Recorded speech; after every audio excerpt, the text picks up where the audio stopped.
Into Outside Shots, coming to you live from Studio K, presented by Circle K. Join Inner Circle for free by downloading the Circle K app today. Terms and conditions apply at participating locations. Visit CircleK.com for more details. Good morning, everyone. A nice, beautiful Monday morning. It's about 65 degrees outside. How we feeling, EJ? You're wearing that Illinois shirt. They got blasted on Saturday, but you know, it is what it is. I mean, I've been sitting here for about 10 minutes and you didn't say anything before we got on the air. Why would I say anything? Look, I expect Illinois not. That's Oregon. They're number one in the country. What do you expect? But I'm just sad today, man. Why? I'm just in a bad mood. Why? What's going on? Suns are going to ramp me up. We got the Lakers tonight and all that, so we're going to get some revenge on them. Do you need some counseling right now? Do you want me to help you out? Go through. His name is Tyreek Stevenson.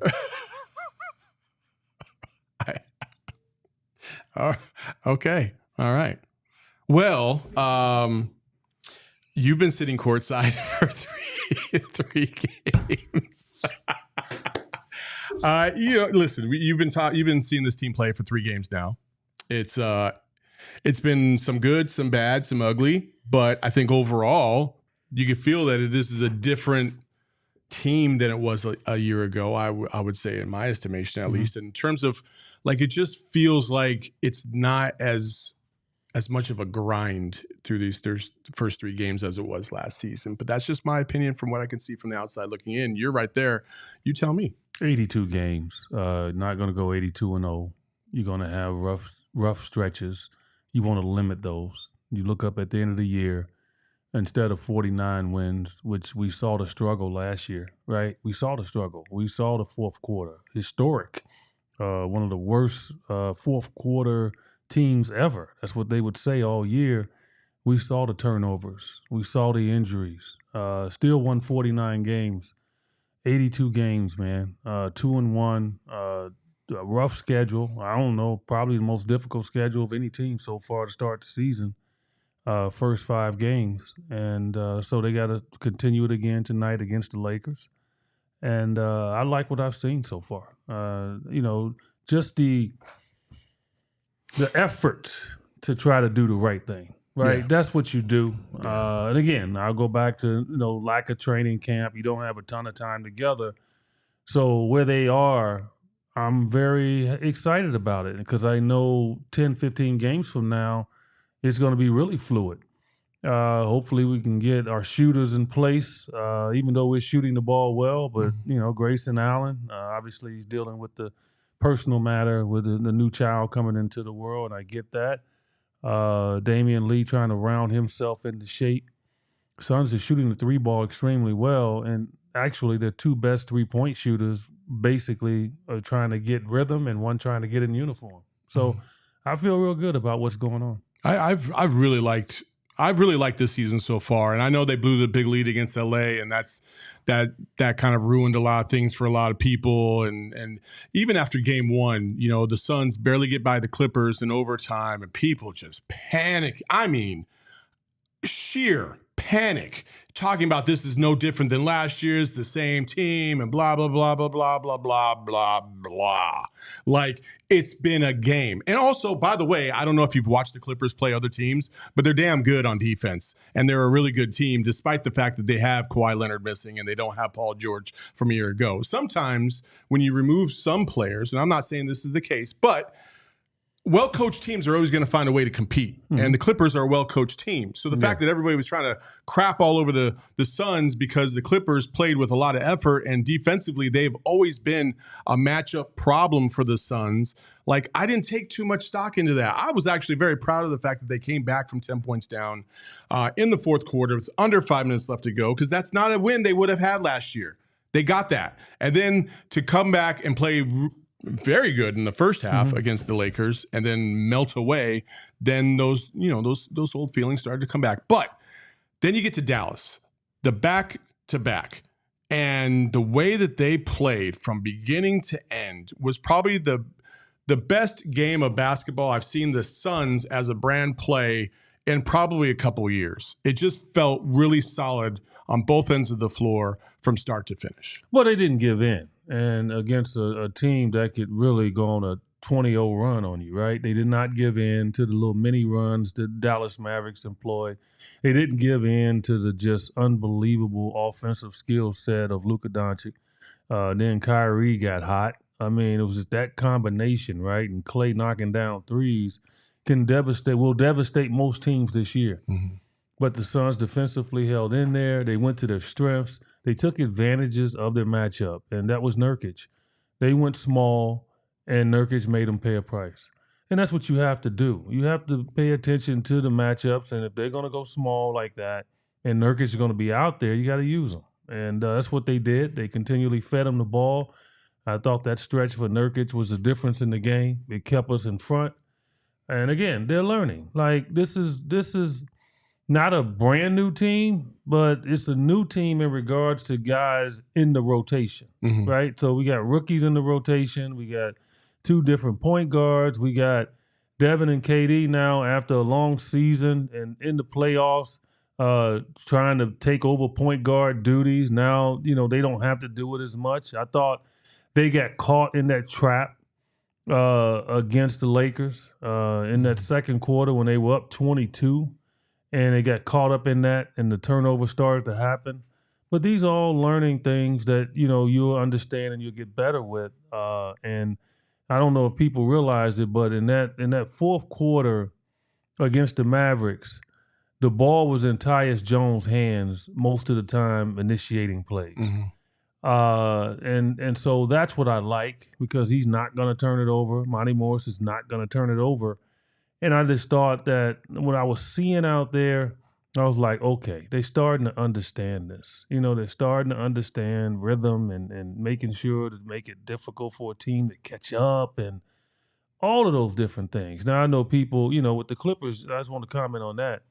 I even said during the first game, if people were listening, I kept saying that defensively, they're really good. They're really good. They got good defensive perimeter players, and they got a big guy in the middle in Zubac that will create problems. That's what the Clippers did in the first game. Like, I was not surprised at how difficult it was, and that how the Clippers did what they did. And guess what? The Clippers haven't lost since. So there you go. And so that people. Look, what did I tell you about people that get all emotional at the one game? What are they called? Couch potatoes. They're couch potatoes or water boys. That's what they are. Like, you don't even pay attention to them. And there's some Suns fans out there. I love you. I do. But you're water boys and couch potatoes. And I'll tell them. I'll tell them in a heartbeat. Some of them get mad at me. Don't care. Kick rocks. Whatever. It's basketball. It's talking smack. Yeah, I'm going to talk smack to you. I don't care if you're a Suns fan or a Heat fan. It does not matter. If you say something stupid, I'm going to respond. Yeah. And to not watch the game and understand these are professional athletes, man. Just because Kawhi's not playing doesn't mean they're going to stink. Like, that doesn't work that way. And I know they're going to say, well, they beat Golden State because Steph got hurt. No, they were down double figures with Steph. Last night in Golden State. And their home opener. So it's a dangerous team. And so that's why I said the schedule we've had so far this year is one of the toughest. I think, I kept thinking about this. And, obviously you played all three levels, high school, college, pro. Even on the best teams that you've ever been on, even if you've been, like the team has come back for multiple years and like you got the same core and, everything is still there, right? Even with that being said, the first 5 to 10 games of every season is always different because this.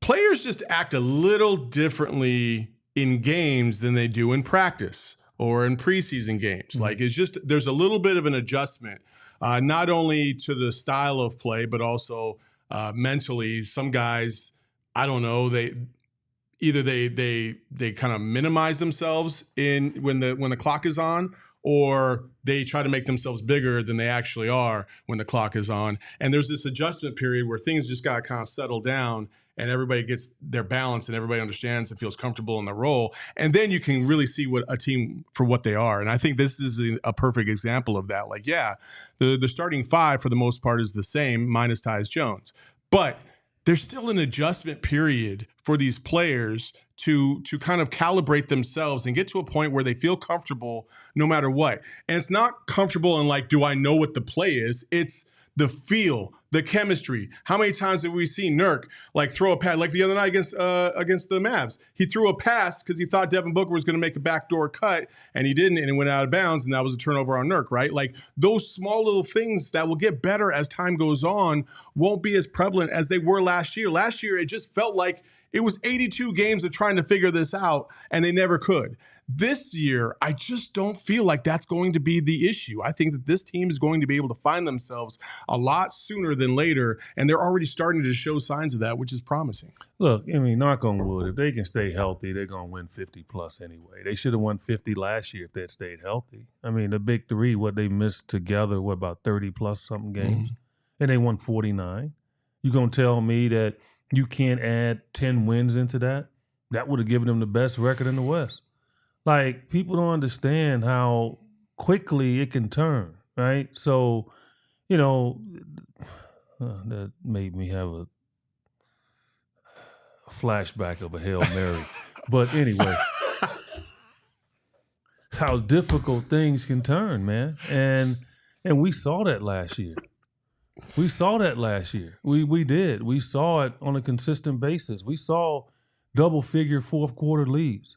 And we lost it because we turned the ball over, because we didn't execute. No, I don't see that this year either. I think, like I said, Tyus Jones was considered one of the best point guards, role backup point guards in the league for a number of years.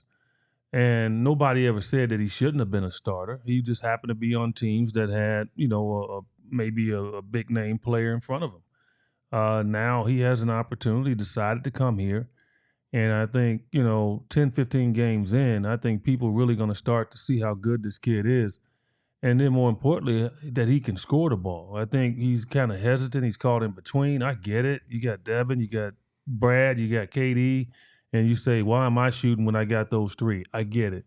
But no, he's going to have to get to a point, and I said it during telecast, he's going to come off screens, and they're going to be so worried about those other three that he's got to shoot. And I think it's going to be times this year where he's going to have north of 20 points. He's going to have 20, 25 points because of their reliance on not, focusing on him. So, things are going to get better, man. I like the start. It's 2-1 against, I think, again, some tough teams.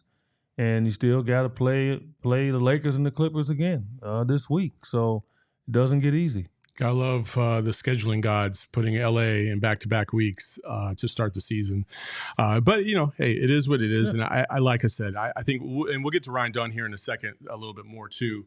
In addition to Bradley Beal, we'll talk about him and Nurk. But first, we just want to make sure that you guys are set up for the week. And by doing so, you can go to Circle K, download the Inner Circle app, and get yourself set up. Get your gas today, 25 cents a gallon for all people that sign up for the first time.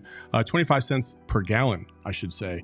Your first 5 fill-ups, which is fantastic. And then after that, you save 3 to 5 cents a gallon, depending on how many times you've used the Inner Circle app. And in addition to that, you get free hookups all over the place, which is fantastic. Free drinks. They'll throw free little goodies as well. Cookies, sandwiches, breakfast sandwiches, hot dogs, the whole 9 yards. They're always running specials. Go into your closest Circle K. Download the Inner Circle app. It is fantastic. Enjoy your member exclusive beverage deal. Inner Circle members like you can get any size Polar Pop or Froster for just 79 cents, but it's actually 69 cents if you use the Inner Circle app. So remember to join Inner Circle for free by downloading the Circle K app today. Terms and conditions apply. See CircleK.com for details. And once again, we got to give a shout out to the best lids in the game, branded bills, some of the best hats you can ever buy. And guess what? They're hooking you up with 20% off of your hat if you just use promo code PHNX. They also are adding a lot of other things to the mix. Go check out their website. They've got other apparel that you can also buy, and all of it is fantastic. It all feels really good. And as usual, if you use that promo code PHNX, you can get 20% off. The one thing about Branded Bills, they represent ASU, they represent U of A, they represent NAU, and they have deals across the country and also the Suns. Yes, EJ, I'm working on your hat. Don't worry, I'm gonna get you one. So you can get yourself your hands on some Branded Bills just by going to their website. And once again, use that promo code PHNX and you can save yourself 20% off today. Oh, I want my hat because I am. Yeah. All right. Well, call me that. Your Bears. Say it your to Bears me. were. I'm not calling you that, dude. What is wrong with you, man? Why would you tell another man to call you that? Call me king? Yeah. Why? I would rather have a man call me king than a woman, because when a man calls you king, it's a dominance over a male. It's dominance because you think you're so strong. So when you dominate the male, the female might follow because she's connected to the male.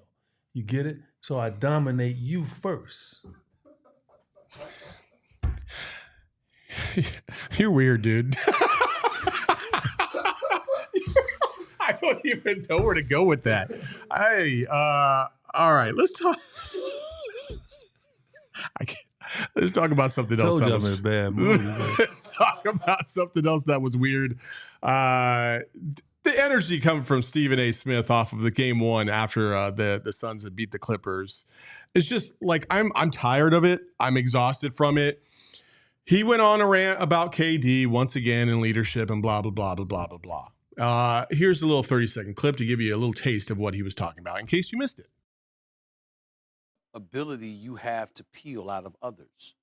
And his resume, much to the chagrin of his loved ones and various others in his inner circle, and, you know, they've gotten at me over the years, not in a very flattering fashion about the things that I've had to say.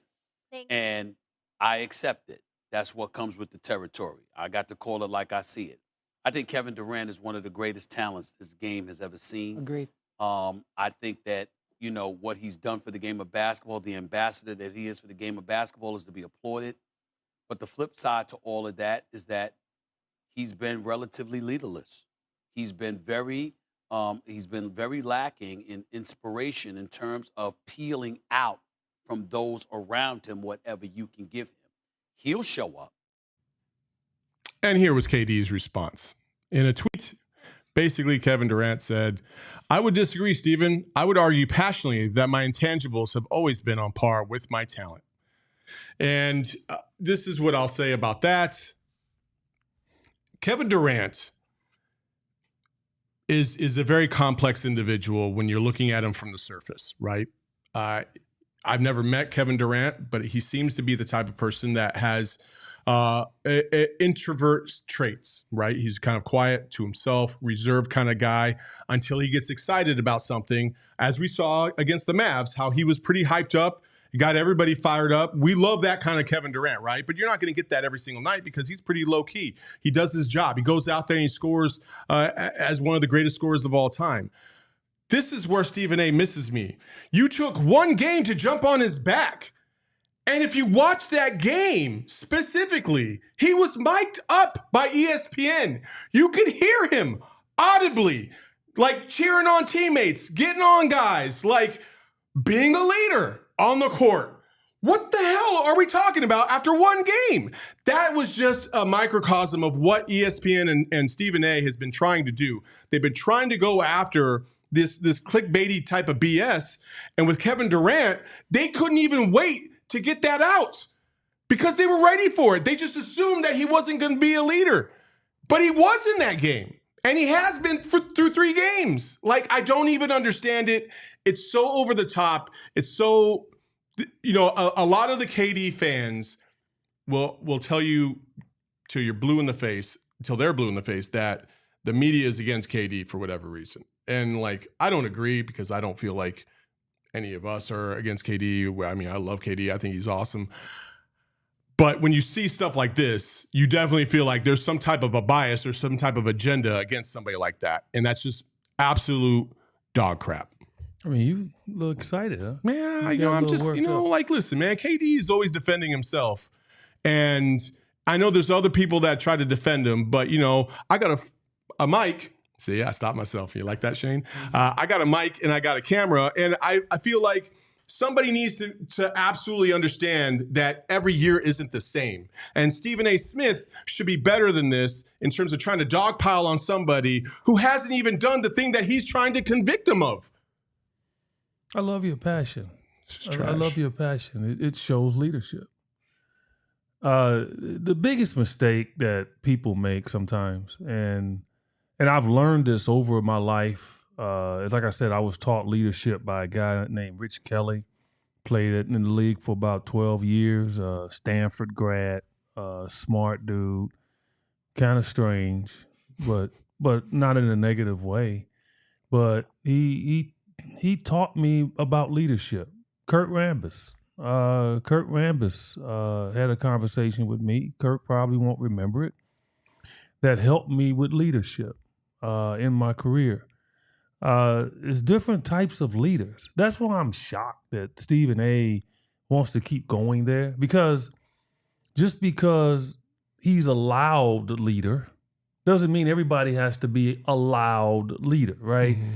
That's him. That's his way, and that's what he's interpreting, that a leader should be somebody that gets on his teammates and jump up and down and all of that.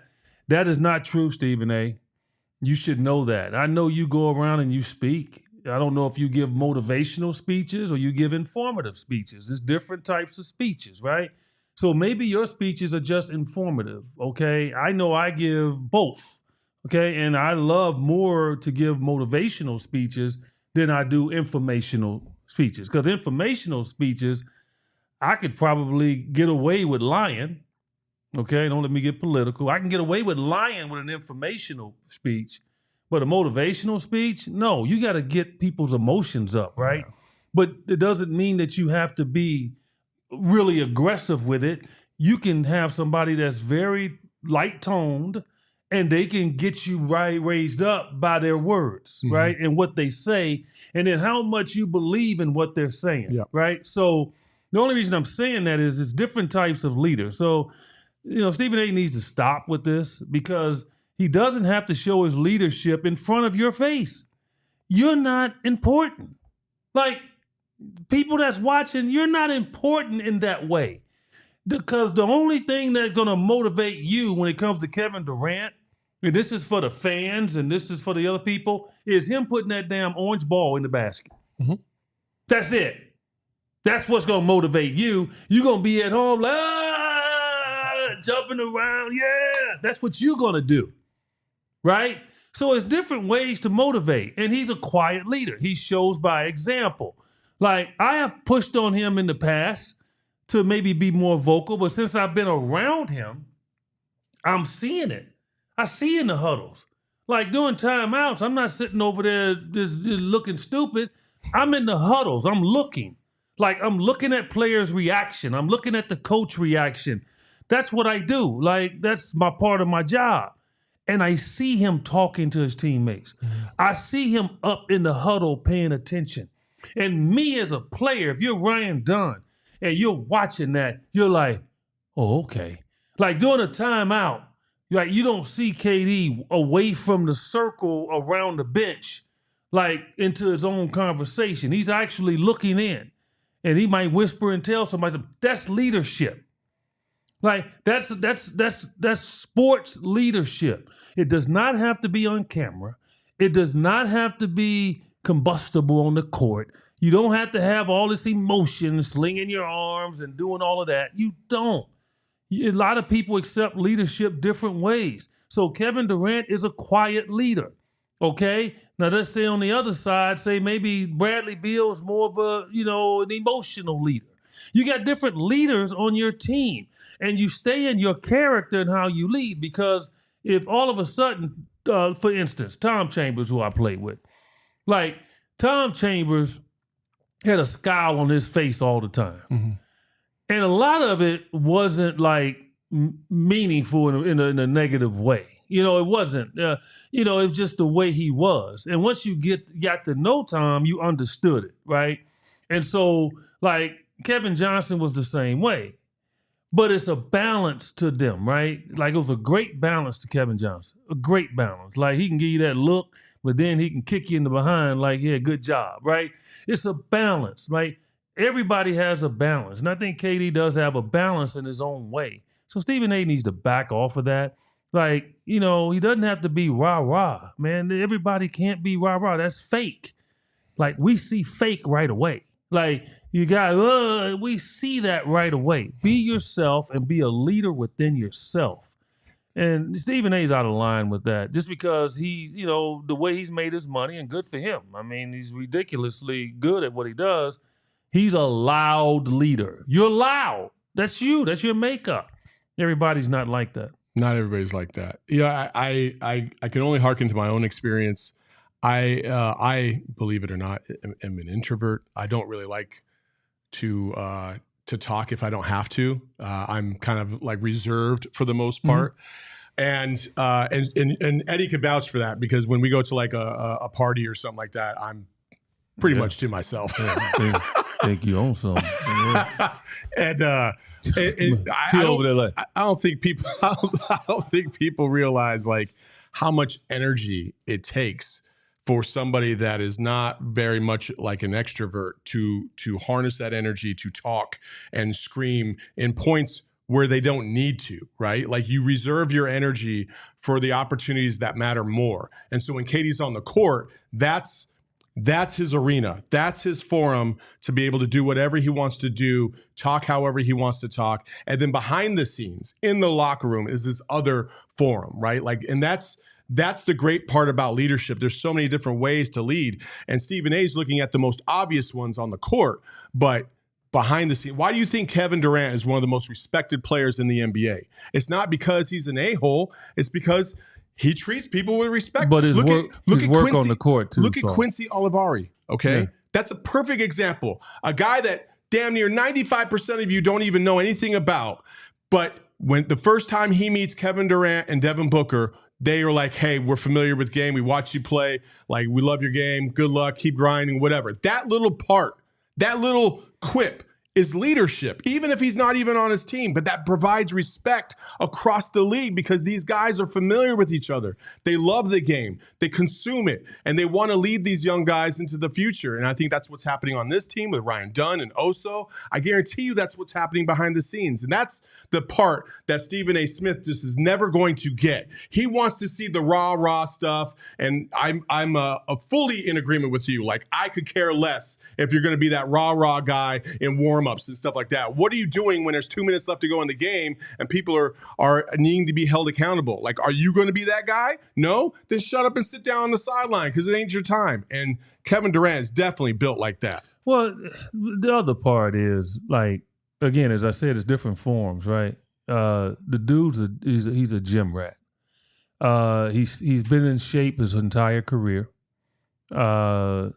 You know, unfortunately, he's had injuries. You can't control that. But in terms of body shape, ready to play, work on his game, you hear the stories. Like, the guy plays year round. Like, you know, the guy's in the gym working on his craft. That's leadership.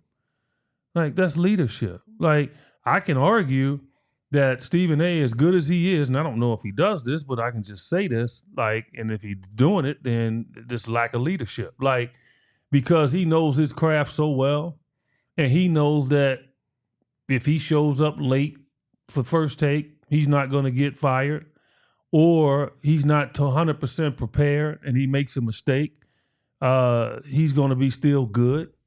Like, we don't know if you're just showing up because you're so good at what you're doing at ad-libbing and running a show that you show up, you know, 5 minutes before you go on air, right? Or that you're there, or you're teaching guys before the show actually happens, right? So it's that form of leadership too. Like, KD is there all the time. He's there early. I know for me as a player, you know, I wasn't always the first one at practice. See, I'll be honest. I wasn't always the first.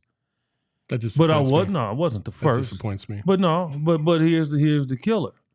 I was usually and most likely the last. And I tell you what, most of my time I was there when I did show up early. I had to show up early to work. I just didn't show up early. Like some people would show up early, but were they working? Like I knew when I had to get up, I would show up. Paul Westphal, Lionel Hollins, they can tell you. Practice is at 10. I got them up 8:30. I'm in the gym, like working. Like I knew when I had to work. Like I knew when I had to work on my craft if things were not going right. Was I a superstitious guy? Yeah, I was. If things were going really good for me, I wouldn't overdo it. So I wouldn't show up early. Like I'd get there on time, but I wouldn't show up early because I didn't want to go in there and start shooting and shoot myself out of a rhythm. Mm-hmm. So it was just that kind of superstitious stuff. But I was always there late, always the last one off the floor, and always working with young people, and that young players, and then that's so it's different forms of leadership, man, and so Stephen A's got to get off of that, man. He's on one with Kevin Durant right now, and I love Kevin Durant's answer in response to him, and so that's Stephen A actually does not want KD to win. He doesn't want him to have success in basketball. I don't. I think, and everybody's like that. I root against Golden State all the time, but I love Steph. I hated the fact Steph got hurt. Yeah. But I don't like them winning because they've been kicking everybody butt. All due respect to them. Steve Kerr is a very good friend. So I don't cheer for them, but I respect them, right? And like I said, Steph and Clay, two of my favorite, outside any Suns player, Steph and Clay are probably my two favorite players, along with LBJ. But, he's not my friend tonight. Know that. But still, I have guys that I admire. And no matter what team they're on. Well, you can show your former leadership. And we're going to tell you how in just a second. Oh, okay. All right. Well, hey, become a diehard because that's a good form of leadership right there. You show everybody how much you rep Phoenix and Arizona and become a diehard for just $4 a month right now. Limited time intro offer of $48. You can't go wrong. You get all the articles. You get paid content behind the paywall. We had some really cool things drop last week that if you didn't take us up on this offer, then you missed out on it. So you can get it. Come back, take a look at what you missed out on because we have some pretty cool interviews behind the paywall if you're a Suns fan. So check that out. Become a diehard today. Plus, you sign up, you get a shirt at sign up. It basically pays for itself right at sign up. So take advantage of this. Plus, you get like all these discounts and offers in other areas that you can take advantage of, events, merch, the whole 9 yards. We actually have a golf tournament this weekend. This is the Desert Duel. It's the CHGO peeps are coming to town. We're here. We're going to go play at the Raven on Saturday. It's going to be fantastic. So come join us this Saturday. There's still spots available. Come check it out. All right. Before we move on, I do want to discuss just a couple things. First, Ryan Dunn has been fantastic. The three-point shooting for the Suns, while not completely off the charts from a year ago, I just want to bring to the attention that the rate and the accuracy have improved. And if you look at this graphic, this is the Suns this year through 3 games versus last year completely, okay? So they are 7th in attempts, 6th in makes, and 7th in three-point percentage. Last year, 27th, 23rd, and 8th. So a significant improvement. And it makes sense that they would shoot more because they shot relatively well from 3 last year. They shot 38%.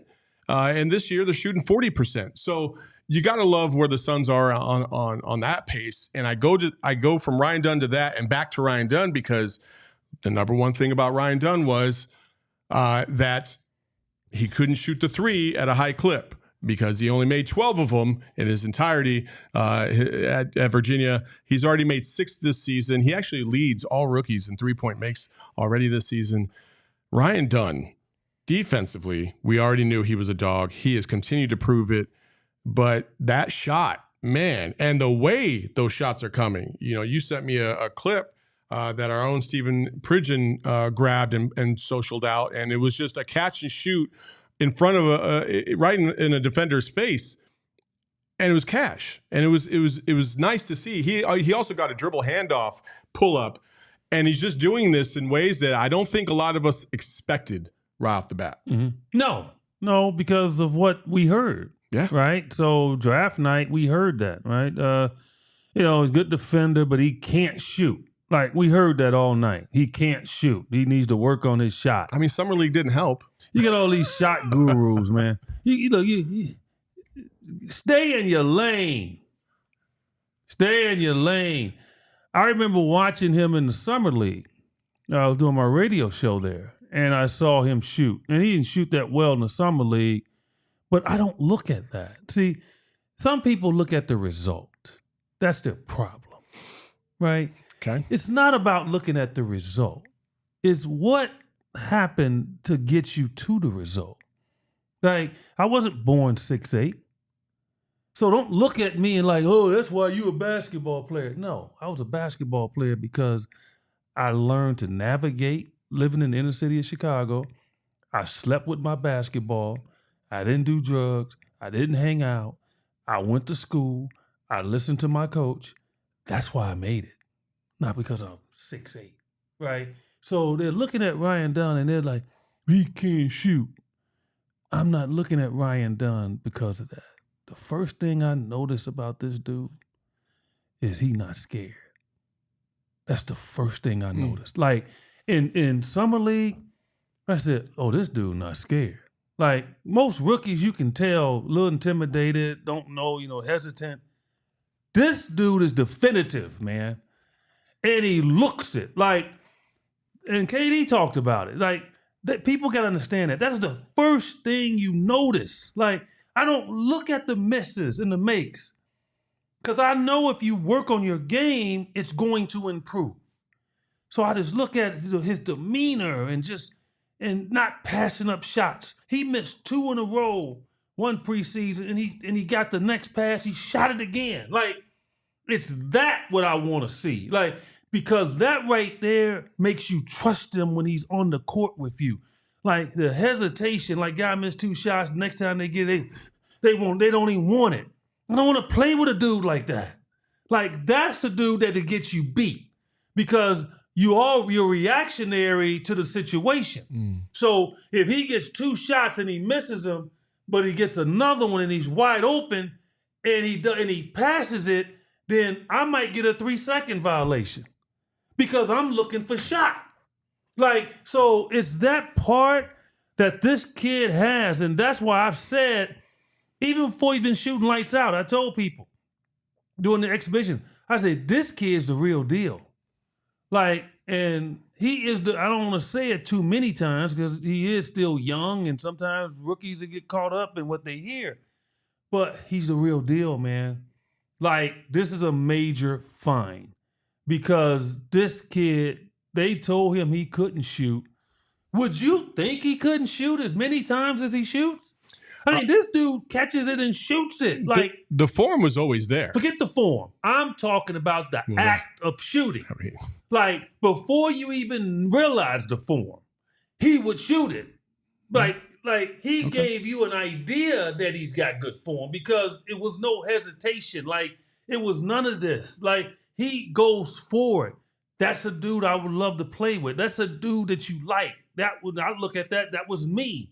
Like, you create enemies on your team when you're aggressive like that. But then over a period of time, they learn to acquiesce to your aggressiveness.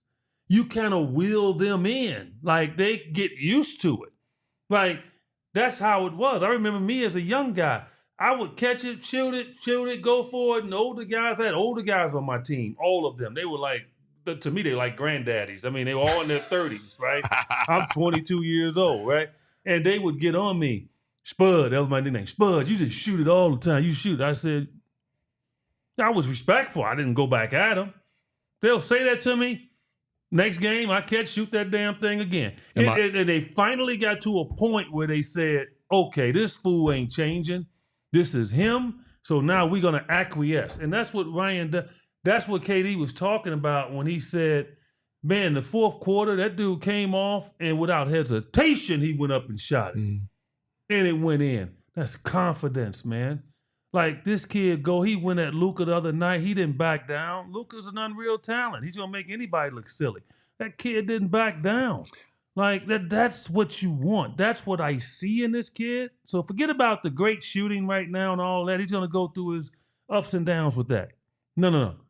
This kid is serious. Like, it ain't no joke. And finally, you people out there that want to critique jump shots. Seriously. Like, you want to critique jump shots. And the only reason I'm saying But he's got good form. I'm not talking about him. Okay. I'm going to get off All right. the track a little bit. Okay. Because I'm going to protect my boy. Oh, who? Mikal Bridges. Oh, okay. He can't shoot. Who touched his form? Who did that? Dude ain't missed since. Have you watched the next play since? He actually fixed his own shot. But the second half, he has not missed since. No, yeah. And I tweeted it out. I'm like, some of you people, you don't know nothing about shooting, okay? Shooting is an ever-ending change and adjustment and all of that. Have you seen guys in New York shoot at the park?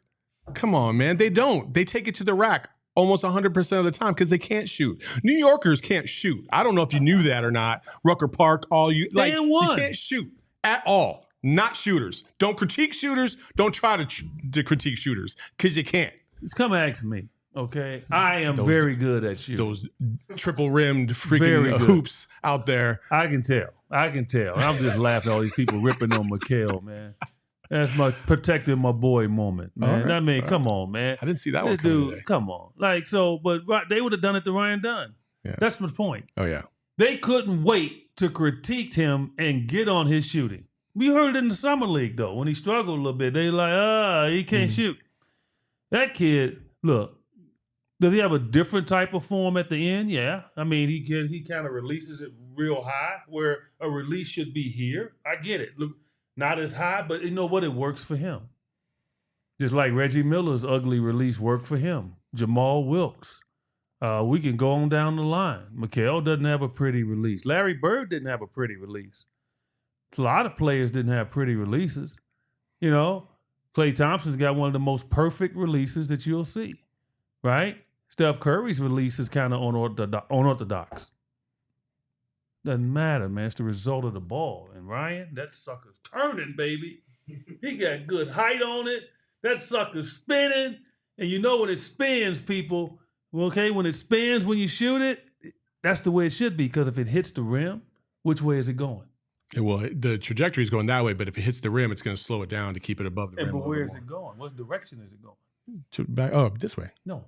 Back to the rim. If the ball is spinning yes. and you shoot it. Yes. And you're shooting at, I don't know what you looked at when you shot. You look at the back of the rim. I look at the back of the rim, yeah. Wherever you are. Yeah. So if it's spinning and it hits the rim, where is it going? To the backboard. No, where is it going? I don't know what the hell you're asking. I just said two different directions and you said no to both. But you haven't said the right direction. Okay, tell me. Down. Oh my God. It goes down. That's why you have backspin. That is the whole, because think about it. That's confusing as hell. You know that? No, Saul. If it hits the rim, it's not going down. It's going back up because it's hitting something that's physical and it's going up. Saul, you shoot the ball. The rim is like this. Oh my God! Okay? I know what a. Do you? So when you shoot the ball, Saul, it hits the backside of the rim. I know. It goes down because of the spin. That's why you're supposed to put the spin on the ball when you shoot it. Okay, so gravity is going to take it down when it hits the rim. It goes down. I got when what you you're saying. shoot a ball like this and it hits the rim, then it's going to bounce back out. It's going to bounce up. I got you. Okay, so this kid has great spin. He has great backspin on his ball. I was thinking you were talking about the front of the rim. That's my bad. You're right. Okay. Yes. I got you. So, yeah, if it hits the front of the rim, it's going down. That means it's a brick. You shot it short. Yeah, well. Right? That's the way it is. And so he has all of that. Like, he gets good arc on it. He's got good backspin. He finishes. Like, he's supposed to pole. Yeah. See, most people shoot and they drop their arm. No, that's when it goes flat. Like, this kid has the mechanics of it all to be a tremendous shooter. So, people, we got to steal. We got a steal. Yeah. Took me a while to get Saul there, but he's okay. I mean, I was confused about what he was asking. Like, he's like, backspin. If anybody says backspin, automatically you know that what it's doing is the ball's going down. Well, yeah, if it hits the inside part of the rim, it's going down. That's where it's supposed to hit. Well, that's listen. I didn't say hit the front of the rim. Well, not everybody knew if you exactly, shoot the ball, exactly what you're talking about. No, shooters knew. No, do they? Shooters knew. Yeah, nobody knew in here. Bring a shooter on. Everybody was confused too. You trying to say these guys are shooters? I haven't seen a video of that. I'm not saying they're shooters. Black Mason says Saul clowning on New Yorkers about shooting now. Look. That is funny. That is funny. It took me an hour to get you to understand. Touche, Black Mason. Also, Black Mason with this $5 super chat. Appreciate you. EJ, why don't more players call out Perkins and Stephen A instead of letting them dog them out season after season? If they have the mic. Like, you can't win. Yeah. Like, I tell people in a second, they can say stuff to me. I got the mic. Like, I have the microphone. So, no, you better watch what you say, because Stephen A can go on there and he's done it. He'll go like he's still regurgitating this stuff on KD. KD doesn't have a microphone. Now, when KD retires, or if KD wants to do something or do his own podcast like Draymond, see, Draymond has a microphone. We got studio, KD. Just saying. Draymond has a microphone. Got a wide open spot right here. Yeah. So that's why. And KD does have a podcast, but it's a business type deal. Yeah. So with but Draymond, he's Paul George. He's got a microphone. Like, okay, they can kind of balance it up now. They got tons of subscribers. They get people that'll listen to them. This is different. I don't agree with having a podcast while you're playing, but if you do off season, not in season, but that's something that these guys can get away with. Yeah, I mean, I'm okay with it. I feel like players can handle it nowadays. They've been growing up through this era anyway, so it's okay with me. But listen, I think Ryan Dunn's been fantastic. The great thing about him as well is that I have liked, like the other night against Luka. I'll tell you what, Luka's going to get his, but the adjustment that Ryan Dunn made so quickly on Luka to force him into taking tougher shots, making things a little more difficult for him, and understanding his tendencies so quickly is impressive as all hell. Like, to watch him rush up on Luka, but understand like there's a bit of space that you got to provide him because he's going to try and draw the foul, and then play him just perfectly. I was just so impressed with that, and I feel like that's what players need to have, that one thing that no matter what, you could always count on them for, right? Whether it be great defense, rebounding, 3-point shooting, whatever. And Ryan Dunn is always going to be able to hang his hat on the defense. That's what's always going to give him an opportunity to play in every single game, no matter how many threes he hits. The threes are the cherry on the top by a mile. And if he's hitting that at a high rate, that transforms this Suns team from a mid-50 win team to a high 50, maybe 60 win team. For real. Yeah. Look, when you have both of those assets, you in the league a long time and you make a ton of money. And it looks like he could have both. Obviously, the other parts of his game we haven't seen, and it's hard to really show it because, we got 3 polarizing offensive players on our team. And so he's in a role to where he's not going to get isolation and see if he can do something off the dribble, or he's got to improve his mid-range, right? He's got to be better. I've seen him shoot a few mid-range, and, the touch is something he has to develop and all of that. But as he continues to work and get better at it, oh, man, this kid, the 2 ways, defending and being available to score, be a 3-and-D guy at the highest level, that's all-star game kind of stuff. Yeah. So, hats off to him. And I hate that we're putting so many accolades on a young player. Me as a player, I never said great things about a rookie no matter what, because that's what I went through. Mm-hmm. But, we have to temper it a little bit because he's going to go through his rough patch. Without a doubt he is. Once the league figures him out and understands what he is, he's going to have to make another adjustment, and it's going to be difficult. I'll credit my friends over at the Timeline for this little nugget that they got. But there's only been one Rookie of the Year, and I'm not saying Ryan Dunn's going to win Rookie of the Year, but there's only been one Rookie of the Year in the last, I think, 20, 25 seasons that has scored less than 15 points a game that has won the Rookie of the Year award. Can you name that person? No. 2016-17 team. Joel Embiid came in third that year because he only played 30 games despite the fact that he averaged over 20 points a game. I still don't know. Malcolm Brogdon, who that kind of shocked me because I feel like Malcolm Brogdon's been in the league for like 20 years, but he's only been around for like 8. It's kind of crazy. He's been injured 19 of them. It's kind of crazy. Guy got a great body, but he's got a bad body. Yeah. You know? Yeah. That's how it is. Virginia guys, man. Hopefully that doesn't happen to Ryan Dunn. All right, so we got a lot of things left, but we're going to have to cut that short. Real quick thoughts. Nurkic struggled, didn't struggle, didn't struggle. Played really well against the Dallas Mavericks, but he's a struggle for me because we're going to see tonight because he matches up horribly against Anthony Davis. If you go back and look at Nurkic's games against Anthony Davis, he typically does not do well at all. And that game against the Lakers was the epitome of that, obviously, and a lot of hate was thrown his way.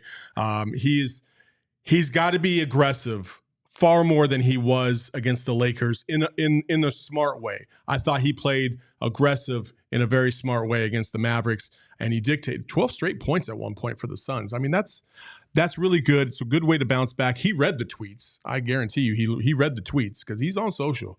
I'm interested to see, okay, that's cool and all that you did that against the Mavs. Now you got to go up against your nemesis tonight again. Mm-hmm. I want to see how you're going to respond. Yeah, beat him up. I mean, I think that's his advantage. But I think, the team's got to go to him early because the one thing about Anthony Davis, he's going to challenge you. He's not going to be soft defensively. And Nurkic is obviously much stronger than him. And I think, 2 or 3 possessions in that first quarter early on, I think you go to Nurkic and see if you can get because they're not going to double. Mm. So now, he can just, pound him, which he's really good at. And, see if he can draw a foul or 2 on AD early. I would like to see that. And I'll mention that, during the telecast. So, yeah, that's what, look, AD's a out-of-this-world talent, man. So he's going to make everybody look silly. Look what he's doing right now. Yeah. He's having an MVP start to the season. And this is something that, is not a shock to anybody that he can do. It's a shock that he hasn't been able to do it. Yeah. And so, so it's hard to compare Nurk to Anthony Davis, who is, if he could be a multi- time MVP in this league if he had stayed healthy and just wanted it with his talent. So, there's not much Nurk can do, but he can get him in foul trouble. He can. Also, before we move on to the next thing, don't start with all this Beal needs to come off the bench BS. Okay, folks, like Bradley Beal played 2 games and he played very well in those 2 games. Excellent. He's not the reason why anything bad happened to the Suns in either game. Okay, hell, you could argue that he saved the Suns in overtime against the Clippers. You know what I mean? Like he was as advertised. He's a great player. Like, give him some respect, okay? We don't need him coming off the bench because we're all in love with Ryan Dunn. Like, I respect Ryan Dunn. I think he's going to be a great player, but no. What does starting mean? Like nothing, seriously. Because Bradley Beal comes out 4 minutes into the game anyway, so it's like irrelevant. These people, you kill me, you water boy couch potatoes. Oh. Just because you run out for the starting lineup don't mean anything. Nothing. They put me on the bench in Sacramento, and they brought me off the bench. And for Terry Tyler, they put Terry Tyler in the starting lineup, okay? And, I fought it at first, but, I played in the fourth quarter. I still played 30-plus minutes.